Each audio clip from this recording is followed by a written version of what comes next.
Today is October 26th, 2020, and the 2020 presidential election is now just 8 days away. Just a few hours ago, at around 8 p.m. Eastern Time or 7 p.m. Central Time, Judge Amy Coney Barrett officially became Supreme Court Justice Amy Coney Barrett. That's right, just a few hours ago, the Senate officially voted to confirm Judge Amy Coney Barrett to the Supreme Court. And in this vote, 52 senators voted to approve her, while 48 senators voted to reject her. And because 52 is a majority, that was enough to approve her to the Supreme Court.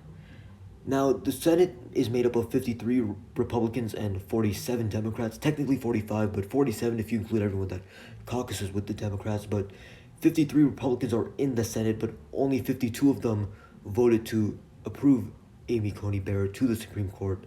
The reason for this is because one Republican senator, Susan Collins, from the state of Maine, she voted to not approve Amy Coney Barrett. She voted to reject her. And there are a few reasons why she might have done this, and we'll go through them in a second, but that is pretty interesting how every single Democrat rejected her and every single Republican approved of her except one. But getting back to the Susan Collins thing, the only Republican who voted to reject Amy Coney Barrett and the only senator who crossed party lines. The reason why I think that she voted to reject Amy Coney Barrett is because her Senate election is next week. She's up for re-election in just a week from now. And the Senate election in Maine is pretty tight. Sarah Gideon is actually doing really well in the polls. She actually has a better chance of winning the Senate election than Susan Collins does, despite Susan Collins having served in that seat for quite a while, for over a couple decades by now. And she's the incumbent, but despite this, her opponent Sarah Gideon appears to have a good chance of winning that Senate seat over for the Democrats. So because of that, Susan Collins wants to appear more like a moderate, doesn't want to appear too far right, and she thinks she'll look more like a moderate if she votes to reject Judge Amy Coney Barrett. The thing about Susan Collins is that she is known as one of the more moderate Republican senators. Her, Lisa Murkowski, Mitt Romney, they are some Republican senators that are known to be pretty moderate, meaning that they're willing to break with all the other Republicans on some issues. Like with impeachment, Mitt Romney was the only Republican to vote to impeach Trump, to vote to convict Trump and kick him out of the Senate. Impeachment is officially done by the House of Representatives, but the Senate votes on whether or not the president should be kicked out of office. And back in February, when the Senate voted on that, Mitt Romney was the only senator, the only Republican senator, to vote to kick out Donald Trump from office. So Susan Collins most likely voted to reject Amy Coney Barrett, likely because she's up for re-election in a week, and it's a pretty tight race there. She's doing whatever she can to hold on to her seat, so she doesn't want to make any votes that are too controversial. And the thing about this whole Amy Coney Barrett situation, this whole Supreme Court vacancy situation, is that a majority of Americans actually supported waiting until after this election for the seat to be filled. Majority of Americans in polls actually showed that they wanted the winner of the 2020 presidential election, the upcoming election, to fill that seat. So if Joe Biden wins that election, then he would choose someone to fill that seat. But if Donald Trump won that election, then after he wins the election, he would choose, I guess, Amy Coney Barrett to fill that seat.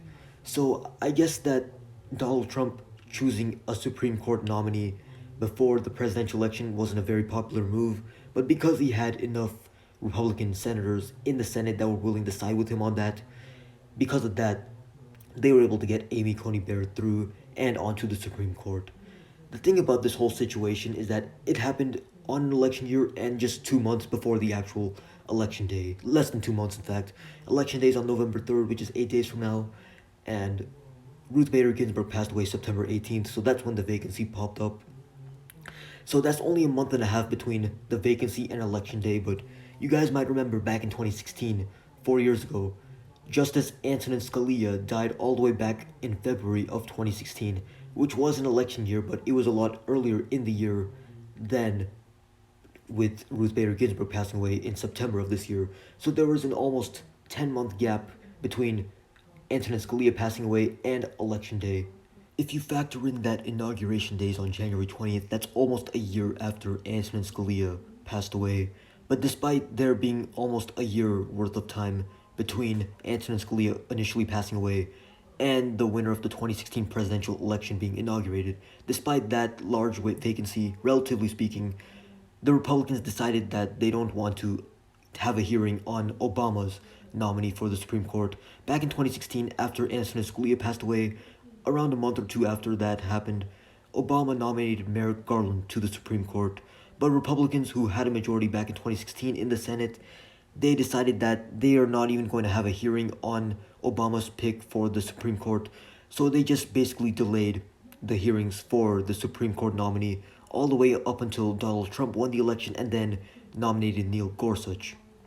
So, despite the fact that now in 2020, Ruth Bader Ginsburg passed away only a month and a half before the election, Republicans, because Donald Trump is currently president, they decided that they don't want to wait until after election day to vote on a new nominee. And because Donald Trump, who is a Republican, is currently the president, and because Republicans currently control the Senate, they were able to get through a new Supreme Court justice before election day in just over a month. Because Ruth Bader Ginsburg passed away on September 18th, today's October 26th, it's been just a bit over a month since that happened. So having both the presidency and the Senate really helped out Republicans a lot here. But I would assume that many people would be pretty angry over this because of the fact that Republicans, except Susan Collins is the only Republican senator that kept consistent on this position of waiting until after the election, but every other Republican senator decided that despite what they said in 2016, they're not going to wait until after the election to vote on the Supreme Court nominee. And I guess in 2016, Obama was the president who was a Democrat, and now Donald Trump is president who's a Republican. So I guess that's why they flipped their stance on the issue. But regardless, we now have 9 Supreme Court justices again. Amy Coney Barrett just today filled the vacancy that was there in the Supreme Court, and that has been there for over a month. Now, talking about Amy Coney Barrett specifically, she's actually only the 5th ever woman to be a justice for the Supreme Court. The first one was Sandra Day O'Connor, nominated by Ronald Reagan. Second one was RBG, nominated by Bill Clinton. The third one was Sonia Sotomayor, nominated by Obama. Fourth one was Aleda Kagan, nominated by Obama. And then Amy Coney Barrett is the 5th one, nominated by Donald Trump. This also means that Justice Amy Coney Barrett is only the 2nd ever female to be serving on the Supreme Court that was nominated by a Republican president. The first one was Sandra Day O'Connor, who was nominated by Republican President Ronald Reagan, and she also happens to be the first ever female that served on the Supreme Court. Amy Coney Barrett is currently only 48 years old, which means that she could be serving on the Supreme Court for the next 30 years or even the next 40 years. Ruth Bader Ginsburg was age 87 when she passed away. If Amy Coney Barrett is currently 48 years old, that means she has 39 more years until she reaches the age that Ruth Bader Ginsburg was just a month ago before she passed away. Which means that she could potentially be serving well into the 2050s, which is pretty crazy if you ask me. By the 2050s, I'm going to be in my 50s, in fact. I'll be turning 50 in the 2050s, I guess. So that'll be pretty interesting, having her serve all the way until I'm a middle-aged man. But at the least, I would expect her to serve at least 20 years, if not 30. The average length of a justice's tenure, a Supreme Court justice's tenure, is just 16 years, but that factors in every single Supreme Court justice throughout U.S. history. But if you just take recent Supreme Court justices, let's say ones from the last few decades, that number jumps up to almost 30. The average for the last few decades, I would assume to be in the mid-20s, maybe 25 to 28. So if we take that and assume that's how long Amy Coney Barrett's going to serve for, that would mean that she would serve until the mid-2040s, which is still a really long time away. 2048 would be 28 years from now, and there just happens to be a presidential election on that year, so I guess if she retires in 2048, that could cause some controversy potentially down the line 28 years into the future if she decides to resign in 2048. So if she decides to resign sometime in the 2040s, I hope it's not an election year. Hopefully it's not 2044, 2048 that she decides to resign in, because then that's going to create a whole new controversy just like the one we had in 2016. The other possibility is that she passes away before she ever has the chance to retire, which I personally find unlikely just because she is really young for a Supreme Court justice right now. Well, at only 48 years old, that is a pretty young age to be nominated to the Supreme Court at. Ruth Bader Ginsburg was around 60 years old when she was added to the Supreme Court, and even then she was able to serve for almost 30 years. I think she was planning on retiring soon, but unfortunately she passed away before she ever got the chance to retire. But for Amy Coney Barrett, since she's pretty young right now, she can serve a good 30 years on the Supreme Court and still retire at age 78, which coincidentally just happens to be the age that Joe Biden will be on Inauguration Day on January 20th, 2021, if he wins the upcoming presidential election, which in all likelihood he will. All the polls show that he has a much better chance than Donald Trump of winning this presidential election, but that's for another video. I would like to finish this video off by talking about what Amy Coney Barrett's nomination and confirmation to the Supreme Court mean for the Supreme Court's ideological balance. Because she just got confirmed to the Supreme Court a few hours ago, it is now filled with 6 justices nominated by a Republican president and only 3 justices nominated by a Democratic president, meaning we have 6 justices that are more conservative, but only 3 justices that are more liberal. Generally speaking, Republicans nominate more conservative justices and Democrats nominate more liberal justices. So we have 6 conservative justices and only 3 liberal justices. This sort of imbalance, this sort of ideological imbalance is pretty rare on the Supreme Court. Usually you only have 4 or 5 conservative justices and 4 or 5 liberal justices, but now we have a 6-3 imbalance in the Supreme Court. And it is for this reason why a lot of Democrats have recently talked about packing the courts if Joe Biden wins the upcoming presidential election. In fact, it's been a debate question that Joe Biden has been asked and Kamala Harris has been asked in their respective debates, but both times they didn't give a direct answer. They sort of sidestepped the question. I guess they're not exactly sure what to say, or maybe they're not actually sure on whether or not they will pack the courts yet.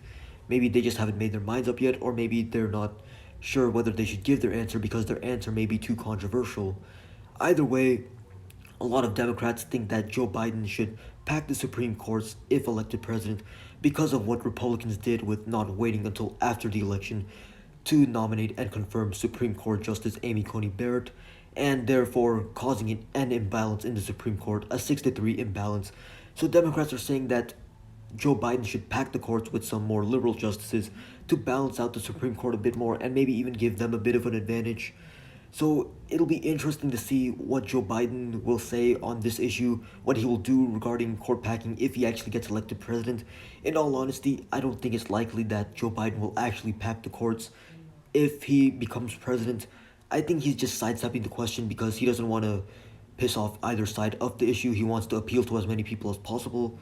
So I guess that he just wants to remain neutral on the question.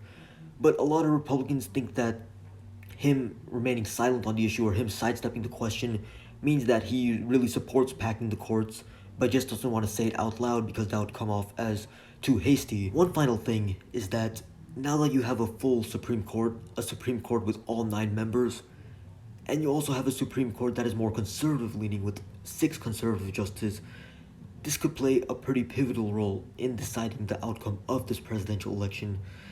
The winner of this presidential election could very well come down to a Supreme Court decision. That's basically what happened in 2000. And in 2000, the Supreme Court at the time just happened to be filled with more conservative justices than liberal justices. And that's the biggest reason why George Bush ended up winning that election in 2000 instead of Al Gore.